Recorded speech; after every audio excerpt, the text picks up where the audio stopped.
You know, that's the best, isn't it? When you take the protective cover off and put some stickers on and you see it on the track for the first time. That's right.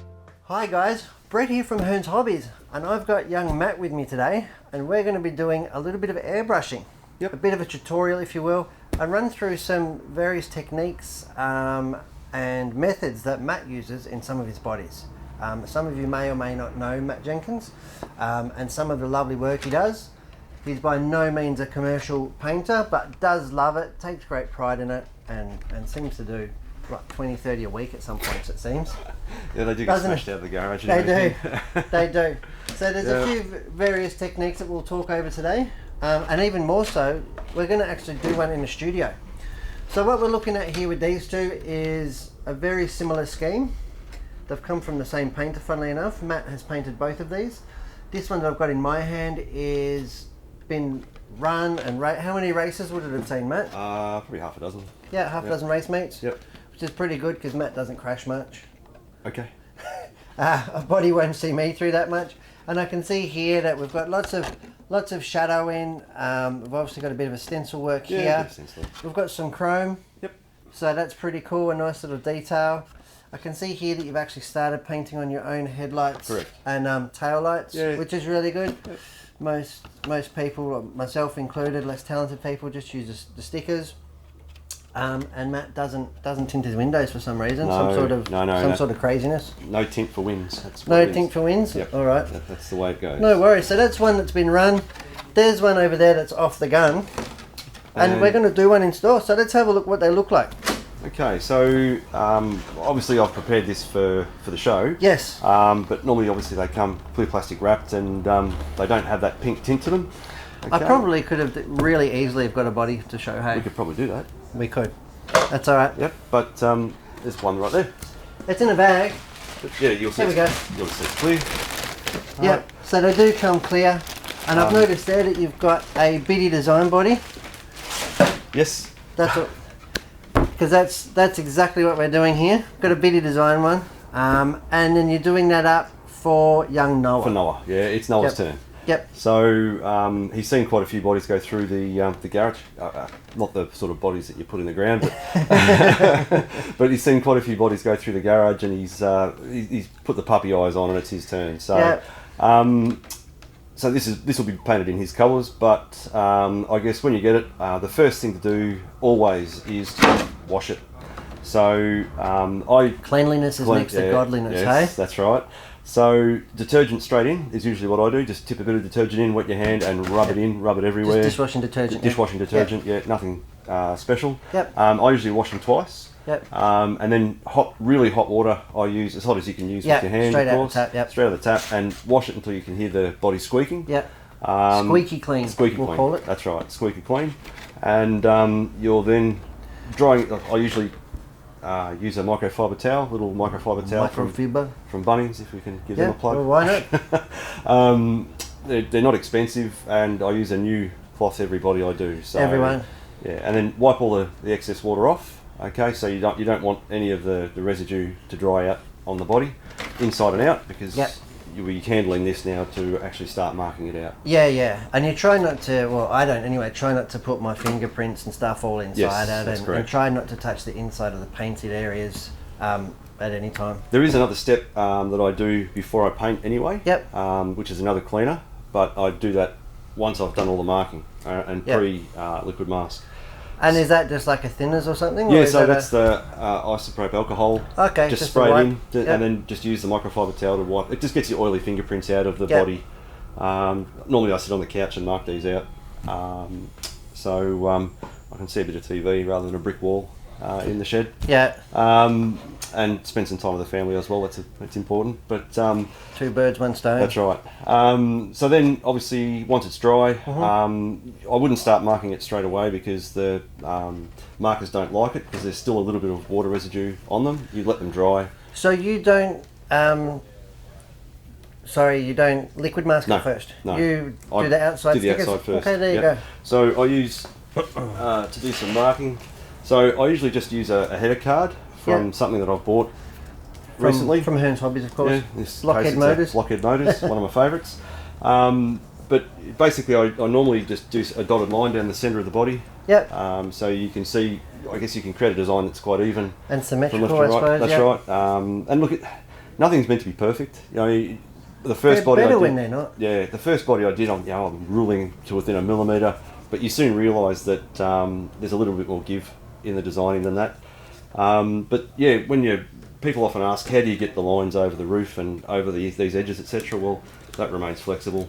Yep. And you can use that as a ruler as your guide. Yep.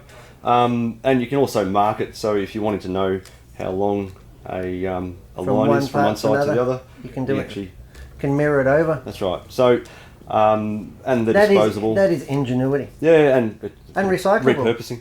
Recyclable. And it's better than a flexible plastic ruler because it offers a little bit of friction on the surface, so it doesn't just slide right off. Yep. So got all bases covered. Yeah.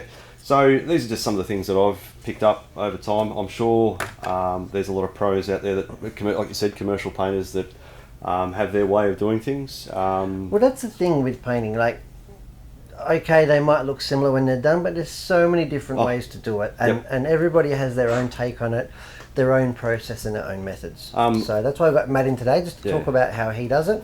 I mean, I've had a couple of mentors, of course. I've had some people give me some good advice over the years. Tony is one of them. Yep. So he's been doing this an awful lot longer than me. I've only been doing this maybe 18 months. Tony Gray has been smashing bodies out for the past 40 years. Concourse bodies. Last one I saw was a Mini that was a sneaker, a Nike sneaker. Yeah, running very around impressive, wasn't it? Yeah, super impressive. It was like something out of the Addams Family, wasn't it? Yeah, very, very cool. So such a cool sense of humour. So I do ask him for advice from time to time, and he's always happy to help out. And I mean, there are other commercial painters that they must get mobbed because with requests, because this is actually the hardest part of a build. If you want to build to look really, really good or unique, people do like their cars looking quite nice, don't they?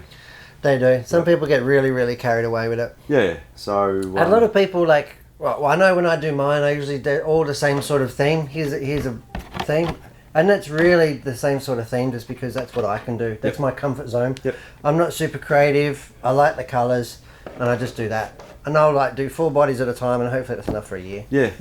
So I do a few more than that. Yeah. I do take great pride in having painted my own car. I think there's something to be said in having your own paintwork. But not everybody's different, and that's a beautiful thing about the hobby is you can do it your own way. That's right. So I do draw the line at requests, though. Like it's a really time-consuming thing to do. I mean, we all work full-time jobs. At some point, we do want to race these cars as well. So I do have a bit, I guess, a quota. I've got to be careful, but I do try and keep it to friends and family. And family, that's right. And when you've got 3 boys at race, that's enough to keep you in business full time. The fourth one chomping at the bit to come racing as well, which obviously you helped him. That's fantastic. At the Easter Fair. So okay, so we've got it washed, we've got it drawn up. Yep. Okay, so once you've got your design finalised, you can see I've got headlights, etc. drawn. Just bring over in the middle here. Yep. So reaching over there like that. You can have a look at here in the overhead. So we've got all the text on it. I can see here that you've got almost like colour codes in it. Yes, so it's really important to plan your paint. Yes. Okay, so you know which layer to peel off when, I suppose. That's right, and I guess the other thing is it's really easy to see if you're trying to do a multiple colour job. You can see if a colour will run into itself if it's a complex design. So, for instance, you don't want orange running into orange here. Yep. For instance, if it's a complex paint. So this is, and the reason that it's pink is because it's liquid mask. Liquid mask. Bittydesign liquid mask. Now this product has been around for years. I know that there's like a few different options on the market as far as liquid mask comes. Yep. I've used a couple. Yeah, you've used a couple, but this is by far. It's really good, isn't it? Yeah. So it comes out pink, so it's pretty distinctive. Yep. And talk us about how you put it on. I know some people put it on with brushes, and I've tried that once and never again. Go to Bunnings, invest in a $30 paint gun. The big industrial, the automotive paint gun. You can tip it straight in, blow it straight on, and it goes on really nice and even, really, really quick. Usually 2 light coats is all I give it. 2 light coats? Yep, 2 light coats. Just remember to wash it out because it does set in the gun. So run some thinners through the gun. So some thinners or isopropyl alcohol again through the brush so that You don't want to spend $30 every time you need to paint a body. No, no, we definitely don't. It's a bit of a waste. Then let it dry. Now don't set them down flat on a bench because it relies on oxygen to actually set. Usually you tilt it up on something. I usually tilt it up on a little fan heater just to help the process a little bit, depending on what's happening. But if you leave it on the bench like that, it'll start to bubble and peel. Okay. It just doesn't like being that lack of oxygen because it's a chemical reaction to dry. Yep. All right. So you sit it up something like that. There we go. Or a little fan heater on your workbench to, as I said, to help the process along a little Now bit. you don't use a heat gun or a hairdryer when you're doing this? No, only I've got a little box fan heater. That's it. And I usually put the liquid mask over the wing as well, and that usually just sits on the edge. Yeah. It's quite safe just to leave there and go and do some wrenching while the coat dries or something like that. That's right. Now, how long do you let the liquid mask set for? Normally I leave it overnight, Yep. At least as a minimum. If you can leave it longer, it's better. And then if... Because it sort of makes the peeling off easier, is that right? Yeah, it snaps. Yep. Like the longer you leave it, the more snappy it gets, if that makes sense. Yeah, so you get cleaner breaks on That's the way. right. So it's really important that I guess you do have a tiny bit of overlap. You do take your time when you start cutting, so we'll get to that in a second. But the longer you leave it to dry, the easier it does snap. Yep. If you haven't quite made the cut to the right point, and you do get some really good detail. So you can see from here. Yep. You do get some really nice sharp lines. Well, that's why it's done, isn't it? That's it's right. really just easy. Yes. Yeah, I myself, in my design, like I said, I just use a stencil and a bit of masking tape. Yep. That's where I'm at. But yeah, no, the liquid mask is next level, and that's how you get a really top quality job. And it is actually much easier to use than masking tape. That's right. You know, it really is. And look, it cuts easier. So masking tape, you've really got to use a sharp, heavy knife. And can gouge the body. Yeah, that's right. And create cracks. I don't normally paint lightweight bodies like this because they just fall apart. Single colours. Yeah, that's right. Lightweight bodies are a single colour body. Yep. The heavier weight bodies are fine for this process. Yep. But I guess also from a time perspective, once you've done a few, that's probably about 2 hours work.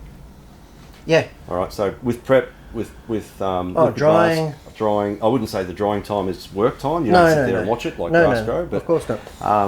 But once it's gone, at least you've put 2 hours into it and left it overnight before you come back and revisit it. Correct. Then you start cutting. Yep. All right. So let's talk us through the cutting, because I can see actually on this one we started. Yep. You've actually done a little bit of cutting. Now the reason I can tell that is because it's not pink there anymore. That's right. So you've cut it and peeled it out. Correct. And that is your window frames. Window frames. Your window windscreen frame. Yep. So he's getting a pretty special paint job, your young boy. Yeah. So hopefully it'll last. And being well, BK, I'm assuming it's black. Yep. Matt's got his own colour codes. Yep. And generally we try and paint, well I do anyway, try and paint the darker colours first. Yeah, of course. Just because you get that better clarity, saves you back in them quite as much, so on and so forth. But people do it differently, and there's different effects for different jobs. I mean, I remember the first time I started to cut liquid mask, I had a full-length hobby knife, and it was a buggy body. Buggy bodies are... Look, I take my hat off to these pros who do buggy bodies. That do buggy bodies. They're so narrow, and to try and get the lines nice and tidy. Not buggy bodies like this one, but the 10 scale ones. 10 scale, especially really if you're trying to get up into the roof and that, around the corners. It is a lot harder, but obviously with a touring car, plenty of space. Yeah. But the way I like, because the other thing is, it's difficult to measure how much pressure you're putting on the knife. Yeah. So I tend to just use a blade out of a hobby knife on its own, and hold the body in one hand, hold the blade in another. And actually don't hold the blade at a point, lay it down. Yep. All right. And I think we can probably get a little bit of a... Do you want me to zoom in on here? Or? Yeah, a little, if you like. We can... Let's have a look what we can do, guys. And people say, oh, how do you cut a straight line? You know, the first body I did, I was trying to use my little ruler and trying to... It just takes forever. And it's not right. But if you take your hobby knife, as I said, in your fingertips, you can angle lots of different angles. Yep. So you can ride up over... right up over edges and ridges and so on, but just a simple, nice and slow. You've done that before, right? And that's it. It really is really simple, but it just takes a bit of practice and you take your time. And a feel, of course. That's so right. Obviously there's a feel to it. So you've got a feel where you're cutting through the latex or the liquid mask. And then just into the, you'll feel, because it actually, like, the resistance That's changes, right. doesn't it? And you can even tell if you've cut a line before. There's no resistance, so you can stop, right? You can stop. But with a hobby knife, you don't have that much feeling. So holding the blade's a lot easier, I find. Everyone's going to have a different opinion to that. Of course. Some people might like it, some people may not. But I just find it's easier to do a lot of the work. And I find the hobby knife actually gets in the way, because you're a lot further away from the work. Yep. And it's harder to be as accurate, right? Absolutely. So I guess that's how we start cutting. And then how do you pick it up? Alright, so I won't pick up any just yet, but normally what you do is you peel the corner up. Yep. And what I do is I'll run around and peel up all the points. So you don't want to try and peel off to the point, you want to peel from the point back. So you peel up, where are we? So for this, for instance, we would peel here, here, here, and here. And then you just start to pick it out. So what I use, so you don't scratch the body, especially if you're painting chromes. Yep. So if you're painting a mirror chrome, the mirror chrome actually highlights the blade mark. Okay. So you do have to, so if you have a look at this other body that I smashed out very quickly, if we zoom in. Look, it's that fine you can't even see it. But, you know. It's there. It's there. Look at that chrome work. You can see the ceiling. We need to clean up there. You go. You can just see it now. just see the little scratch marks. It's like little cat scratches, doesn't it? It just depends. And that's in the paint finish. That's not in the body. No, it's in that's actually a mark in the body. Yeah, but from the underneath. But that's what a chrome finish will bring up. It'll actually highlight marks like all that. those marks like that. Right. So that's why the toothpick will actually stop doing that. So a toothpick's really good for running along a larger area. Do you know what I'm going to use that for? What? My window masks. When I come to do my body, it's usually because I'm running out of patience and I'm in a rush. So the body's still half wet. Yep. And I'm trying to do it with a hobby knife. Yep. And I'll always scratch the window or Yep. take off some of the window marks. That's a really good tip. So I'm going to use that toothpick trick. That's a takeaway. That's a takeaway. Good work. The other thing is with a toothpick, where you've got a nice narrow stripe, you can actually run the toothpick along it and it'll peel it straight out. There you go. So, but again, really important to plan your paint. So then, generally what I do is I might put my paints in order. On the bench. Just so that I can come to it, I can do a coat, put that paint away. Put that to the other side and That's keep right. Some people like to write it down. Other people, I'm sure the pros just paint. They've probably got them all lined up in their airbrush banks and that sort of thing. But look, that stage there, the cutting, there's probably, with this body, there's probably 45 minutes in cutting. Again, but you don't cut it all at once, do you? Yeah, I cut it all at once. Oh, so you don't do a colour, then cut, well, you then can't see the colour, lines. So, of course. For instance, there you go. If I'll be spraying this today, so when I spray this area black, you'll start to lose the definition. Actually, that's one of the things I really like about the Bitty mask. It dries a lot clearer than others. And it's a lot easier to see detail. The other thing is, I guess, when you're marking a body, the more you handle it too, the more the lines start to rub off. Of course. All right. But don't feel like you have to be super accurate about the lines on the body. When you cut it, you know where you're going. It's just a guide. Right. So it just depends how much time you've got and how much time you're prepared to put into it. All right. Well, let's get some painting done. Sure. What have we got? So we're going to paint this one. Yep, we're going to paint this one. Have you done any cutting on this one? All cut. All cut? All pre-cut. One I prepared earlier. Yes. That's fantastic. Yes. So how many colours are we going to do today? So we've got our 9 steps airbrush stand. And what have we got here? We've got an Awada. Which one was it? The Awada. Which one's that? The Revo, or this is the? Oh, this is the good one. The orange one. I can't remember. I don't know. I have to get BJ in for that. But this is. I think this is the good one because you've got two. I just rang BJ. I said I need an airbrush. He knows all about them. These. This is the HP CR3, so it's a 0.3. It's a HP series, so it's definitely a good unit. The Japanese quality. Alright, so generally what we'd like to do first, before you start spraying anything, we might just take the other bodies off or at least one of them off. Create some space. Generally what I like to do is just do a little test. Test pattern, I've got some... thank you. I've definitely got some A4 paper here. So just a bit of water, generally, just to make sure the brush isn't going to do anything silly, but just make sure there's no residue coming through when you push your button down, and then just drag it back slowly, make sure you're getting some liquid, and then you just try and do some finer lines. And using water on paper is not just working for us. No. But we'll see when we do some paint. Yep, so we can tip that back into the... We've got those little pots there so we can actually do some cleaning between colours. Flush it out. Yep. I can't believe how much flow you've got set up on that gun. It's pretty good.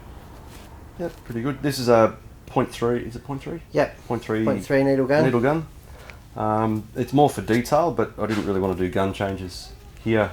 Yep. To paint the whole body. So do you use a 0.5 as well? A 0.5 as well. Yeah. So for larger areas, so with this one, I'd seldom probably change to a 0.5 because it's no big areas. No big areas, but where you've got large areas of one colour, you might choose to actually use a... Do you want me to shake or something? What do you want me to do? We're pre-shaked. We're pre-shaked. We're pre-shaked. I'm feeling useless. All right. Somewhat inadequate. What are we going with? We've got some Vallejo black. Yep, Vallejo black. So... And the thing I really like about this Vallejo premium range is that it's water-based. Water-based. And it's really easy to paint inside because it's really low fume. It's non-toxic, water-based. It's pretty easy to use. What have we got our compressor set to? A couple of bar? Yeah, I think we've got... No, I think under that. I think we're about 1 bar. Probably about 15. So you've just got to be a little bit careful when you set your pressures on your compressor. They're not too low and they're not too high, of course. Because what this does, I think, is what they call atomizes the paint. Yeah. If the pressure's too low, it sort of spits out, and it doesn't give you good definition. Where you're doing large panels, it's not that big a problem. Yeah. But where you're trying to create highlights, etc., around like shadows and so on, like it really detracts from what you're trying to do. Yeah. So a few little tests, so you can see that's maybe a little bit low. Yeah. A little bit chunky. Yep. Go a bit closer. So we just turn the pressure up a little. Crank it up, mate. You can see there's less spatter on the outside. Yep.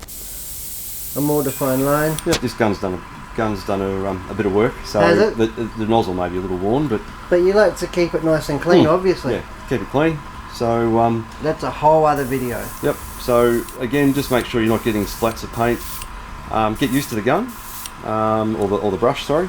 And just understand what it's going to do when you're going to paint the body. Yep. So don't be scared, even just a cloth or something like that.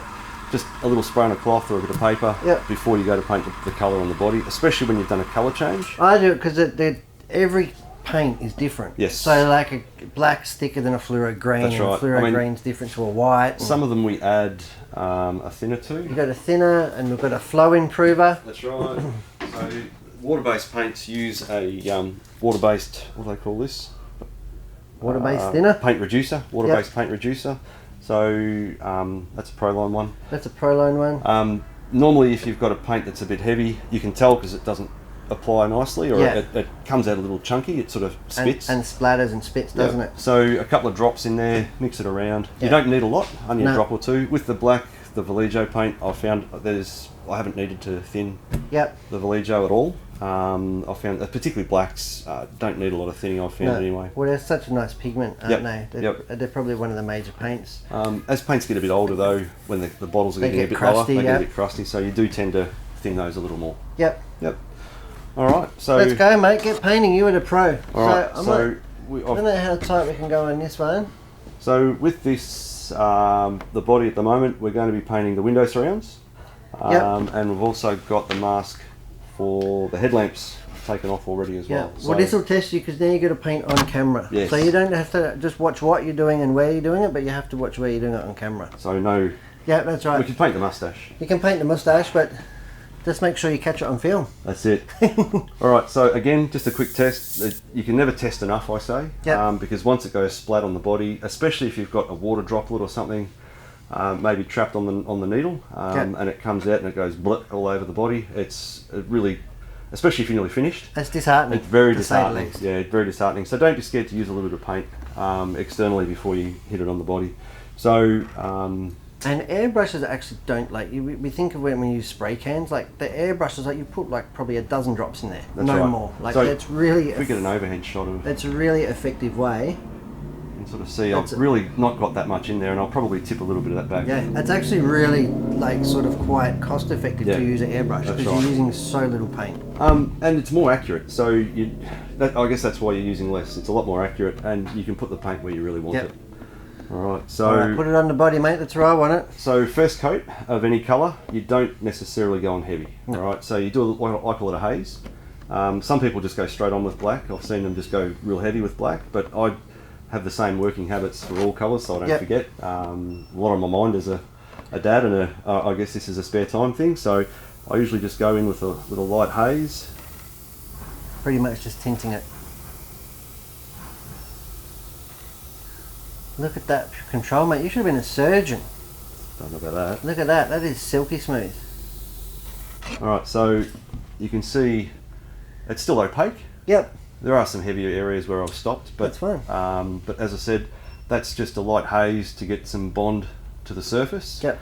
And what that prevents is a little bit of separation from polycarbonate. If you go too heavy, you start to get the separation of the paint. Because it's unlike a lot of other painting mediums, it's like unforgiving. It's like painting on glass. That's There's right. no take up. No. So it'll go from being beautifully painted to running and spider webbing everywhere. So you're better off going with lighter coats, letting them dry as much as you can between coats. This will dry quite quick because it's only a light coat, but we'll go around the rest. And it's quite hot in here too. Yeah. We're working up a sweat. So one other thing to remember is when you're not using the entire stroke of the gun, sometimes you can get residue of paint on the end of the outlet of the nozzle. Yep. So you can see that. Yep. All right. So sometimes, and it just depends on the condition of the airbrush as well. This, as I said, this has done a fair bit of work. So the nozzle's quite worn. Yep. So it's just important to make sure you're not going to get a splatter. Again, just air to know if you're getting a splatter or not, and then away we go. Look at this, hey, window frames. You'll notice most of my bodies, well, in fact all of them don't have window frames for a very good reason. I don't use liquid mask, so, and you can do it with the factory masks. I've seen people do it. Yeah, it's a little bit more difficult. A little bit more difficult. And you don't get as sharp a line as you do with the liquid mask. You've got to remember you're cutting through paper. Yeah. One other thing I guess to check too before you start painting, which we did before the show, is check that there's no air in your no water in your compressor. Yeah. Because obviously as the air passes through the hoses and so on, the water will collect and actually start coming through the paint. So it's important to make sure. Well, it's compressed air, so by nature it's warmer than... Correct. You know? Yep. So it'll take up... That's why they have a bung in the bottom of the compressor. You've actually got to drain it. Yeah. So it's really good if you can have a regulator with water cap. Water cap, that's right. In some cases, like in my shed at home, I've got two. So 2 water traps. 2 water traps. Yeah? Yeah. Just to make sure. You would. Yes, I know. But when you're doing lots and lots of painting, it's, you know, because there's nothing worse, and that's probably my biggest downfall with painting, is when you're having airbrush problems, compressor problems. It just gets too much. That's right. I didn't want to do it that much in the first place, and then it doesn't take much to tip it over the edge. That's right. And I mean, when the cup's full of paint and you're ready to just blast on a heap of your last coat or your white backer and your brush doesn't work, it's quite frustrating. Yeah, because there's usually like another half an hour in stripping it, cleaning it, putting it back together, just to do one colour. Are you kidding me? That's right. And usually there's 10 other jobs that you need to be doing. But as I said, now we've got a light haze on there. You can probably already see that the windscreen one starting to dry off. And you can tell that because it goes from a glossy finish to a matte finish. To a matte finish, that's right. All right. And you actually don't need to like really hose on the paint, do you? No. Like, it'd be surprising how little the colour pigment comes through in these clear bodies really, really well. So I found, as I said, with the light haze, I've also found that the paint doesn't seem to crack off, especially on touring cars, because there's a lot more incidence, because the body's so large. Yeah. There seems to be a lot more incidence of collision. Yeah. Especially around the front bumper and so on. The light haze just, as I said, just creates that easy bond to the polycarbonate, and it tends not to crack off quite as easy. Especially fluoros. Fluoros I've found are probably not quite as resilient. That's right. And if you spray them on too heavy in one go, they do come off quite easy. So I guess that's the beginning of our first coat of black. And I guess this is the other thing about airbrushing. Take your time. No, I would have been into the third colour by now. Yeah, I could. I think you'd be backing it actually. But look, it's important that you take your time. Maybe plan your day. Have a few other jobs to do as well. Maybe mark out the next body or something like that between coats. Don't be in a rush because you won't enjoy it. don't get stuck into the beers. Well, no, it depends if it makes you steadier or not. That's right. All right, so That's your excuse anyway. That's right. I generally do have a beer handy, but you know, it's normally after all the jobs are done, and you know, there's a thirst to quench. That's right. That's right. That's really good. So, what colour are we going to do next? We're going to do more black. We'll do more black. Do more black. Yep. Black on black. So this time we'll go a little bit heavier. With black, I don't do more than 2 coats. All right, so yep. I do go a bit heavier now. Tony may be quivering. Actually, I didn't do the rule. Because the black is quite a heavy pigment, isn't it? Yeah, so you don't necessarily need to go quite as thick with black, because it does go on nice and it doesn't dry opaque like a lot of like fluoros, etc. And it's such a contrast to most of the colours that we use. And it doesn't need backing. Yeah.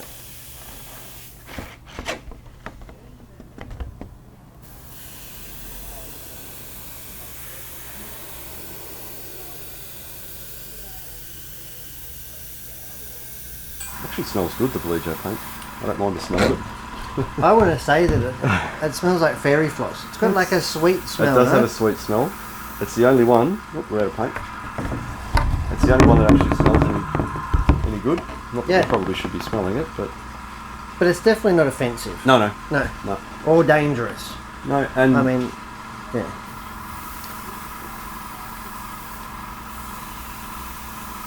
And being water based, easy clean up if you do happen to have a spill or something like that. Look at the control work. Wow. I think after this video gets released, mate, you're going to have a lot more requests. You can see on the windscreen border there, you can see it's already going flat finish in the centre, and it's more gloss towards the outside where it hasn't dried yet, so it doesn't take long to dry at all.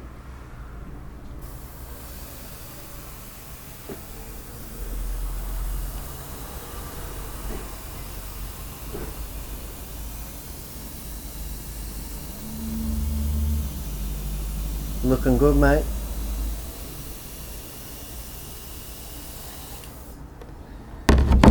It's important to not forget a step, because it's really hard to go back once you've painted another colour.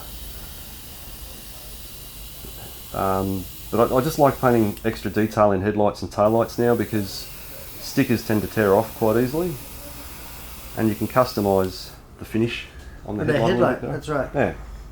Alright, so that's our first coat.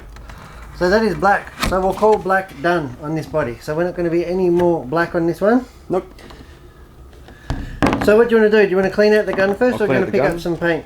So let's do a little bit of gun cleaning. Okay. Yeah? Do you want to do it on... So we're going to empty it back into the pot. Yep. Yeah, into the paint pot. We'll flush through some water. Is that how you do it? Flush through a bit of water. Flush through a bit of water. I like to disassemble the gun. Every colour? Every colour. There we go. Especially that's why you don't have paint blockages. It just saves a lot of hard work. So I tend to get the gun ready for disassembly. Yep. And that's why I don't use paper towel, I'll use a cloth. And instead of trying to flush that through with tons and tons and tons of water, I'll just wipe it out. Yep. And that's why I use the microfiber towel. Because it leaves no lint behind. That's right. No lint here, mate. No lint here. No, I just keep it in my belly button. More than we need to know. That's right. Oh, look what you've done to that cloth. That's what it's for. Alright, bit of water. Probably a little bit too much. Now you don't have to run it all through either, so with the water in there you can wipe it out as well. Yeah, there's a brush there if you want to slush it around. Yep. There's a little bit in the bottom there. Yeah, slush it all around, get it from the bottom of the needle. Alright, so if we look in there, there's still just a little bit of work to do just to finish off cleaning that out, but I like to take the needle out while it's damp, just give it a wipe.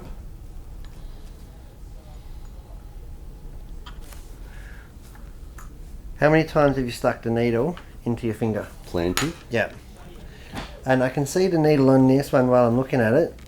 It's actually still pretty straight. Yep. I can see you've knocked it a few times, but for something that's 0.3 of a millimetre thick, you know what I mean? That actually, if you look after them and handle them well. Yep. There we go. How often do you take the nozzle apart? That's in between bodies? In between bodies. Yep. Yep. Now, really important before you put another colour in. Yep. I like to run a thinner through just to make sure. A lot of people say no, you're crazy, but I've had plenty of times where there might be a little bit of residue on the needle up the back, yeah, or inside the bore of the actual brush actually itself. into the nozzle too. But did you see that when it? Yeah. Was that obvious? I wonder. A little bit of black did come out, and you'll see it more in the heavier pigment. No, that seems fine. Nice and clean. Yep. Smells like a nail bar in here, doesn't it? Nail bar? Yep, a nail bar. Alright, and we're ready to go again. That could be something for you, mate, Nail bar? when you retire. Polka dots on fingernails. Nail bar, that's right. How you use your airbrushing practice then. Oh, no liquid mask needed there. No liquid mask. You could bring it into the game. Maybe.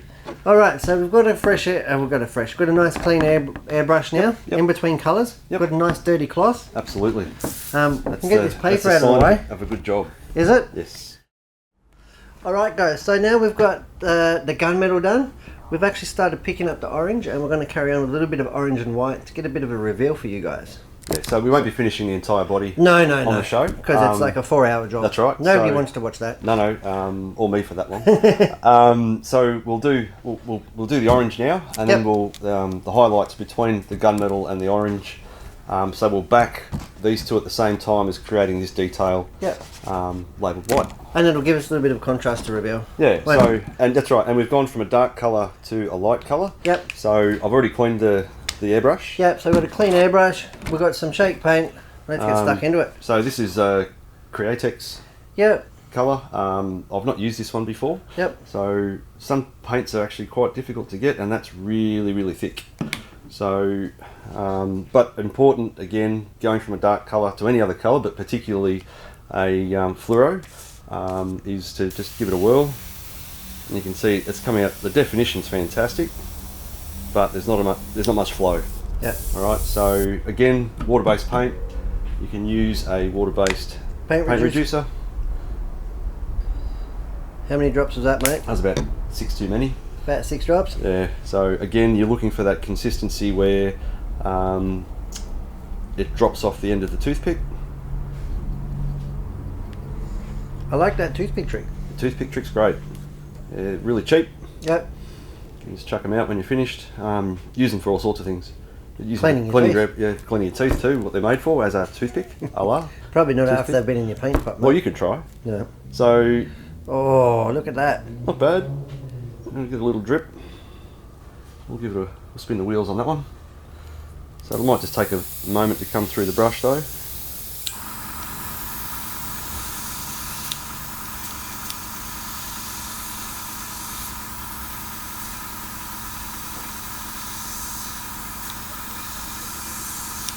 Still a bit heavy, so we might just Open it up a bit. open it up and give it some incentive to come out a bit heavier.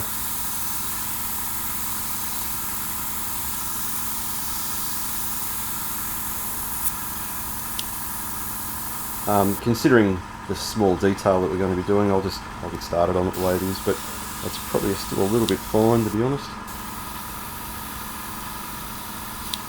I'll just edit this bit out. I'd say that there's a blockage in this, mate. No, There I'd we say go. you've got a blockage in the nozzle. We're going. Yep, we're going. So I'll leave the needle out. Really? Yeah. No, I'm kidding.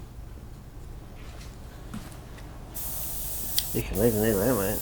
It sounds like you've got a blocked nozzle, don't you? That paint has just gone chock, hasn't it? Yep. Yeah. It's alright, we will. There we go, we'll just do It's actually that. coming through, right, isn't it? Alright. Alright. So we'll start laying down the orange. Again, just a dusting, especially with the fluoros, don't go too heavy. No, and fluoros are just so thin, aren't they? That's right. Sometimes actually quite hard to see even. You've really just got to do it like a tint. Yep. Nothing more than that, because they will run in the blink of an eye. Yep.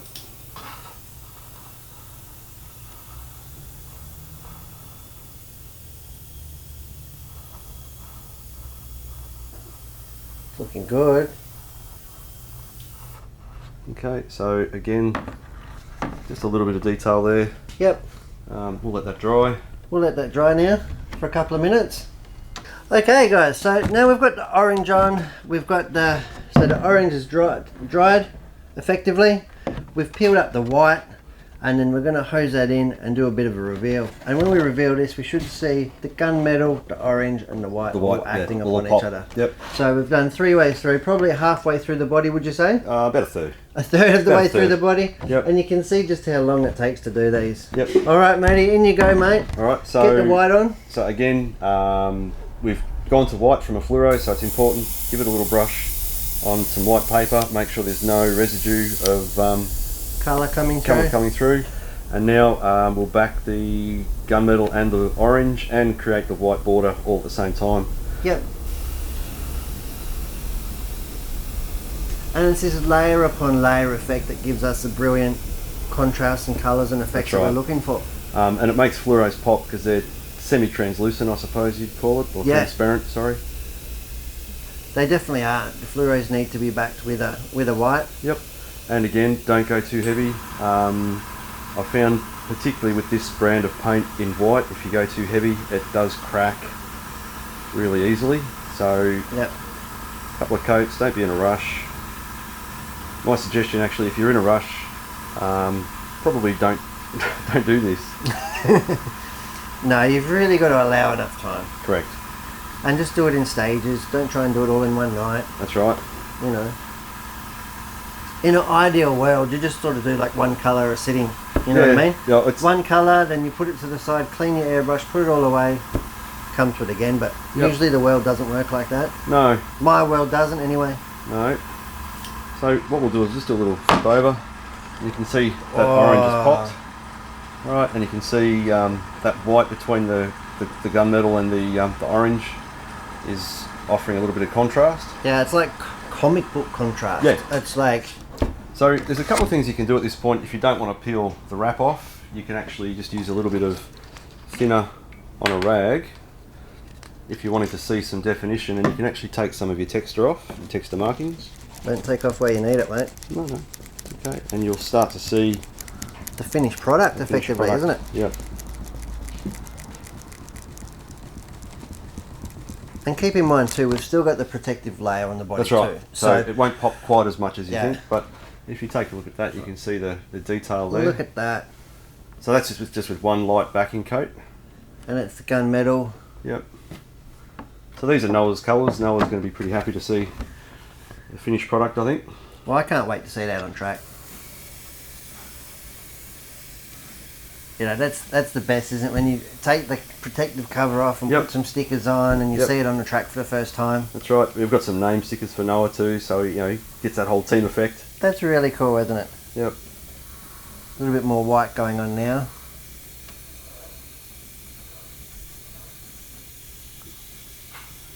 And of course, we're not using a lot of pressure in the studio. We don't want to make fog in here. No.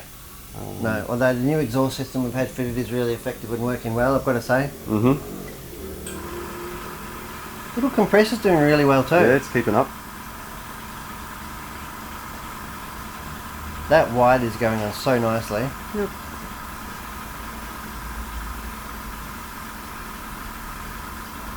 Taking your time. Yep.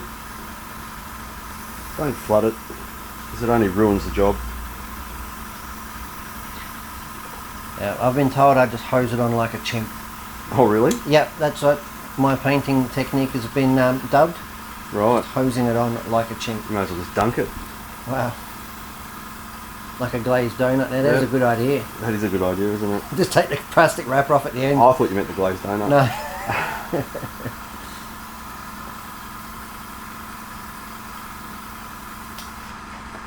Alright, again. Yeah, look at that. Yeah, that is really cool. Looks like an action hero on a body show. So really does. You could do if we had a stencil, you could do a bit of stenciling. So if you take a look here, it's a very, very similar design where there's some stenciling involved in the front there. Yep. But another layer of another depth of effect. Yeah, another effect. Noah says he doesn't like stenciling. No, that's fair enough. Alright guys, Well, we're going to let Matty finish this one off by himself. He'll be here for another 4 hours finishing this one. 3 hours. So we'll see the finished body when it's done. But yeah, so I hope you've really enjoyed our tutorial video today. Matt's gone out of his way to come and show us how he does it. I hope you've learned something about it. I've definitely learned a lot of techniques and stuff that I didn't know before. We've got the toothpick technique.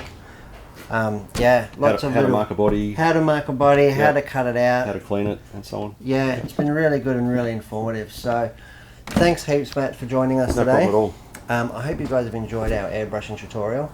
I'm Brett, and this is Matt, and you're watching Hearns Hobbies. Thanks, everyone. Thanks for watching.